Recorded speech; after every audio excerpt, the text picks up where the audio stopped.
ಇವತ್ತು ಸಂಖ್ಯೆ 3, 12, 21, 30 ಈ ಸಂಖ್ಯೆಯಲ್ಲಿ ಜನಿಸಿದವರಿಗೆ 2026 ಯಾವ ರೀತಿ ಇದೆ, ಯಾವೆಲ್ಲ ಬದಲಾವಣೆಗಳು ಇವರ ಬದುಕಿನಲ್ಲಿ ಬರ್ತಕ್ಕಂಥದ್ದು ಇವತ್ತಿನ ಸಂಚಿಕೆಯಲ್ಲಿ ಸಂಪೂರ್ಣವಾಗಿ ನೋಡ್ಕೊಂಡು ಬರೋಣ.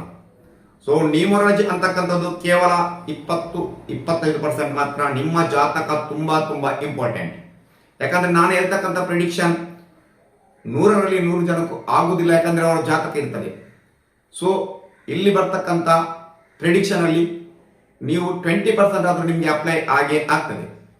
ಸೊ ಆದ್ರಿಂದ ನಿಮ್ಮ ಜಾತಕವನ್ನ ನೋಡ್ಬೋದು. ಯಾಕಂದ್ರೆ ನಾವಿಲ್ಲಿ ಬಿಸ್ನೆಸ್ ಮಾಡಿ ಹೇಳಿದಾಗ ತಕ್ಷಣ ನೀವು ಬಿಸ್ನೆಸ್ ಅನ್ನ ಮಾಡಬಾರ್ದು, ನಿಮ್ಮ ಜಾತಕ ಕೂಡ ನೋಡ್ಬೇಕಾಗ್ತದೆ. ನಾವು ಅಂದ್ರೆ ಸಂಪೂರ್ಣವಾಗಿ ಎಲ್ಲರನ್ನು ನೋಡ್ಕೊಂಡು ಮಾಡಿರ್ತೀವಿ. ಆದ್ರಿಂದ ನಿಮ್ಮ ಪರ್ಸನಲ್ ಜಾತಕವನ್ನು ನೋಡಿ, ಮೂಲ ಜಾತಕದಲ್ಲಿ ಯಾವ ರೀತಿ ಇದೆ ಅಂತ. ಸೊ ಇಲ್ಲಿ 2026 ಈ ಸಂಖ್ಯೆಯಲ್ಲಿ ಜನಿಸುವ ಅಂದ್ರೆ 3, 12, 21, 30 ಸಂಖ್ಯೆಯಲ್ಲಿ ಜನಿಸಿದವರಿಗೆ ಗುರುವಿನ ಅಧಿಪತ್ಯ ಅಂತ ನಾವು ಹೇಳ್ಬೋದು. ಯಾಕಂದ್ರೆ ಗುರು ಮತ್ತೆ 2026 ಏನು ಮಾಡ್ತೇವೆ, ಸೂರ್ಯ 2026 ಈ ವರ್ಷ ಬಂದ್ರೆ ಸೂರ್ಯ, ಗುರು ಮತ್ತೆ ಸೂರ್ಯನ ಕಾಂಬಿನೇಷನ್ ಇವರ ಜೊತೆ ಬರ್ತದೆ. ಏನಾಗ್ತದೆ ಈ ಬಾರಿ ಇವರಿಗೆ ನೋಡ್ತಂದ್ರೆ ಹೊಸ ಗುರುಗಳು ಸಿಗ್ತಕ್ಕಂಥದ್ದು, ವಿದ್ಯೆ ಕಲಿಬೇಕು, ಯಾವುದಾದ್ರೂ ಹೊಸ ವಿದ್ಯೆಯನ್ನು ಕಲಿಬೇಕು, ಜ್ಯೋತಿಷ್ಯವನ್ನ ಕಲಿಬೇಕು, ನ್ಯೂಮರಾಲಜಿ ಕಲಿಬೇಕು, ಆಧ್ಯಾತ್ಮದ ಕಡೆ ಹೋಗಬೇಕು, ಆಧ್ಯಾತ್ಮದಲ್ಲಿ ಏನಾದರೂ ಹೊಸತನ್ನ ಕಲಿಬೇಕು, ಅಥವಾ ಯಾರಿಗಾದ್ರೂ ನಾನು ಟೀಚಿಂಗ್ ಮಾಡಬೇಕು, ಕಲಿತ ವಿದ್ಯೆಯನ್ನು ನಾನು ಟೀಚಿಂಗ್ ಮಾಡ್ತೇನೆ ಅಂತಕ್ಕಂಥ ಹೊಸ ವಿಚಾರಗಳು ಬರ್ತಕ್ಕಂಥದ್ದು 3ನೇ ತಾರೀಕಿನಲ್ಲಿ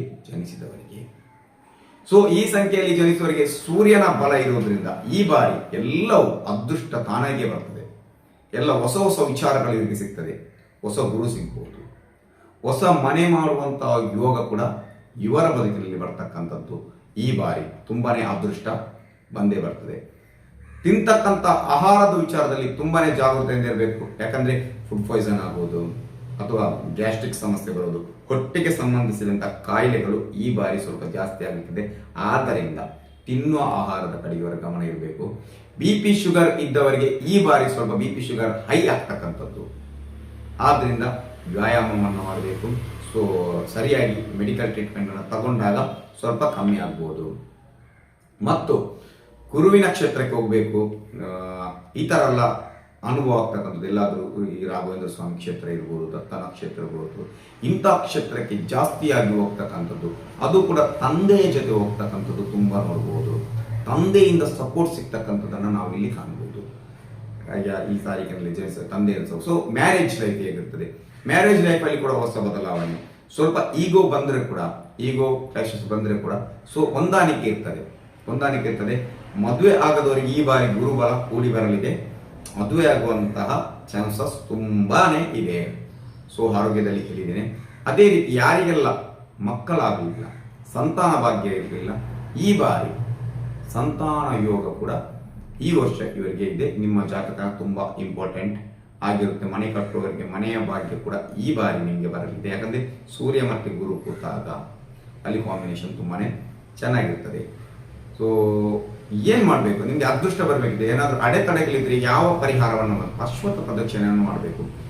ಭಾನುವಾರ ಒಂದು ಬಿಟ್ಟು ಪ್ರತಿದಿನ ನೀವು ಅಶ್ವತ್ಥ ಪ್ರದಕ್ಷಿಣೆ 9 ಪ್ರದಕ್ಷಿಣೆಯನ್ನು ಅಶ್ವತ್ಥ ಕಟ್ಟೆಗೆ ಬಂದಾಗ ಪ್ರದಕ್ಷಿಣೆ ಬಂದಾಗ ನಿಮ್ಮಲ್ಲಿರ್ತಕ್ಕಂಥ 2026 ಇರತಕ್ಕಂಥ ಅಡೆತಡೆಗಳು ಖಂಡಿತವಾಗ್ಲೂ ನಿವಾರಣೆ ಆಗಿರ್ತದೆ. ಸೊ ಇದಿಷ್ಟು ಗುರುವಿನ ಅಧಿಪತ್ಯದಲ್ಲಿ ಜನಿಸಿದವರಿಗೆ. ಮತ್ತು ನಿಮಗೆ ಕಲರ್ ಯಾವುದನ್ನು ಜಾಸ್ತಿ ಯೂಸ್ ಮಾಡುವುದು, ಹಳದಿ ಬಟ್ಟೆಯನ್ನು ನೀವು ಜಾಸ್ತಿಯಾಗಿ ಯೂಸ್ ಮಾಡಿದಾಗ ವೈಬ್ರೇಷನ್ ಜಾಸ್ತಿಯಾಗಿ ಇರ್ತಕ್ಕಂಥದ್ದು. ಸೊ ಇದಿಷ್ಟು ಈ ಸಂಖ್ಯೆಯಲ್ಲಿ ಜನಿಸಿದ. ಮುಂದಿನ ಸಂಚಿಕೆಯಲ್ಲಿ ಬರ್ತೇನೆ. ಅಲ್ಲಿವರೆಗೆ ನಮಸ್ಕಾರ.